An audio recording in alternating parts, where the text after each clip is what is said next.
Hammamiz Sonic 3 filmida Sonic va Shadowning janglarini juda ham ko'p ko'rdik, lekin so'nggi jang eng zo'ri bo'ldi. Sonic filmlar orasida ham bu jang Super Sonic va Super Shadow jangi eng zo'ri edi. Bugungi videoda sizlar bilan shu jangni to'liq tahlil qilamiz. Hammaga assalomu alaykum. Sizlar MyFilm News kanaldasizlar. Agar tayyor bo'lsanglar, bugungi qiziqarli videomizni boshladik. Filmda Shadow Sonic bilan juda ham ko'p marotaba jang qildi. Birinchi jang Tokioda bo'lib o'tdi. Bunda Sonic Shadowning kuchlarini ko'rib, o'zi yerdagi eng kuchli tipratikan emasligini angladi. Birinchi jangda Sonic Shadow bilan to'qnashuvda xushdan ketdi. Bu vaqtda esa Shadow ketib qoldi. Shadow Sonicdan kuchlimi? Aslida kuchlar teng, faqat Shadow teleportatsiya qila olgani uchun Sonic va uning jamoasidan ustun va agar u qo'lidagi, oyoqlardagi kuchini normallashtirib turuvchi uzuklarni yechsa, u Super Sonicdan ham kuchli bo'lib ketadi.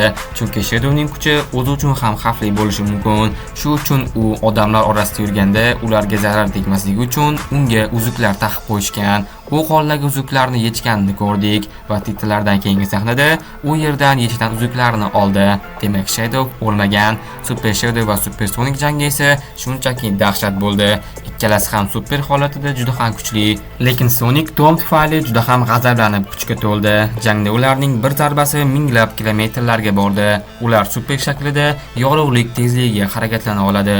Buni Sonic isbotladi. Mana bu kadrga qaraydigan bo'lsanglar, Shadow Super Sonicga uzugi bilan zarba berdi va Sonicdagi Chaos Emerald toshlari chiqib ketdi. Keyin Sonic ham, Shadow ham super holatga kelishdi. Super holda ham Shadowning ustunligi bilindi, lekin jang hech kimning ustunligida o'tmadi. Yana Shadow yaxshigina jang ustasi ekan. U Super Sonic bilan juda ham yaxshi jang qildi. Ular yerda yorug'lik tezligida harakatlanishdi va Sonicning ko'ziga qaraydigan bo'lsak, uning ko'zlari qizil rangda. Bu g'azabdan. Agar Tom o'lganda, Sonic ham Shadowga o'xshab qolardi va jangning so'ngida Super Sonicda juda ham kuchli bo'lgan zarbani ko'rdik. Bu zarba Shadowni oyga uchirib yubordi. O'sha yerda ular birlashib, yerini saqlab qolishga kelishdi. Ular ikkovi bir bo'lib, Robotnikning minglab robotlarni yo'q qilishdi. Don't tell me you've got a catchphrase. That's right, new hedgehog, and everyone loves it.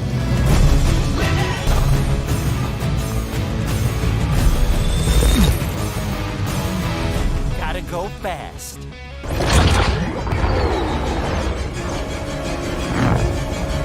Ready to recycle some tin cans?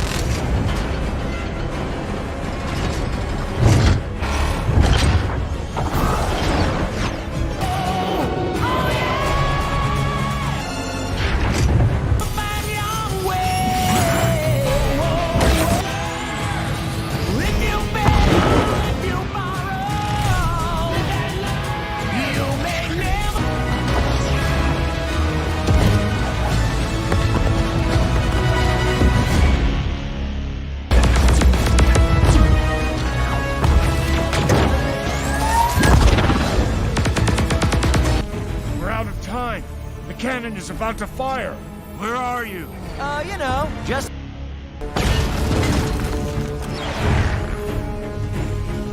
Just trying to keep up.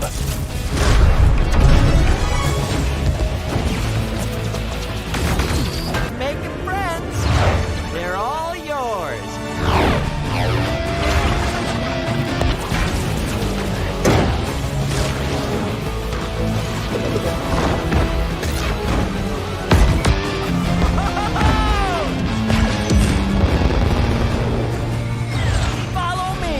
Shu bilan Shadow kemani qutqardi.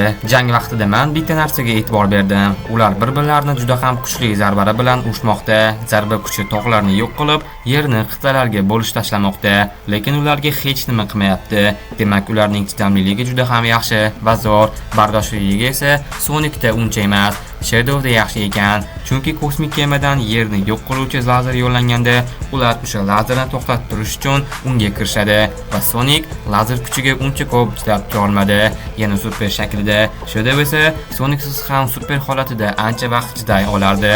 Super Sonic va Super Shadowning jangi 2001-yildagi Sonic Adventure 2 o'yinida ham bo'lgan. O'sha jangda ikkovi ham o'zlarining eng full formalarida bo'lgan, ya'ni eng kuchli holatida. O'sha jangda ham ikkovi Chaos Emerald toshlarini ishlatgan va kuchlari teng bo'lgan. O'sha jangda Shadow o'zini halok qilgan, Ark kemasini yerdan uzoqlashtirib va o'lgan. Filmda esa uni o'lgan deb o'ylagandik, lekin titrlardan keyingi sahnada uni o'lmaganini ko'rsatishdi. Videoni reklamadan so'ng davom ettiramiz.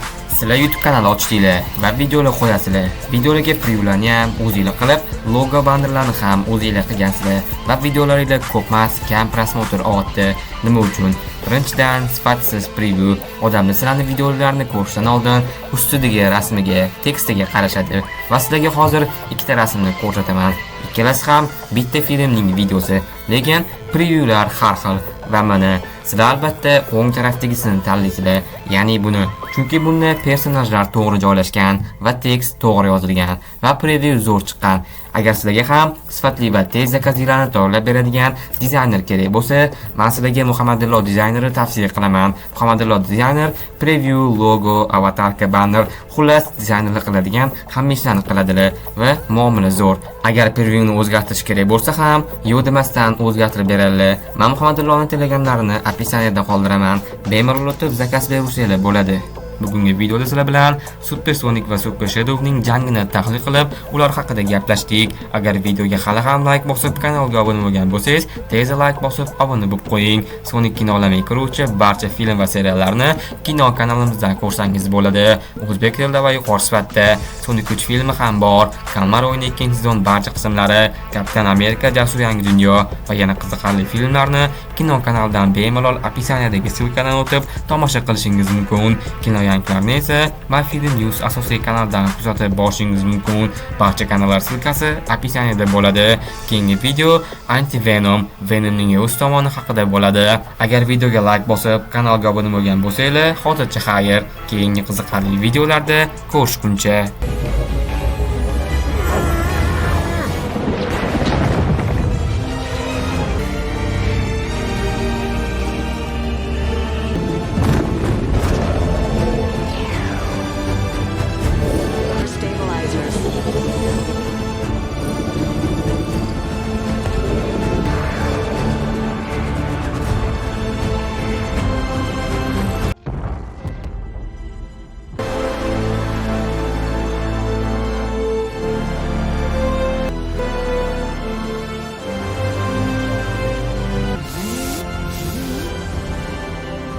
It's been a real drag!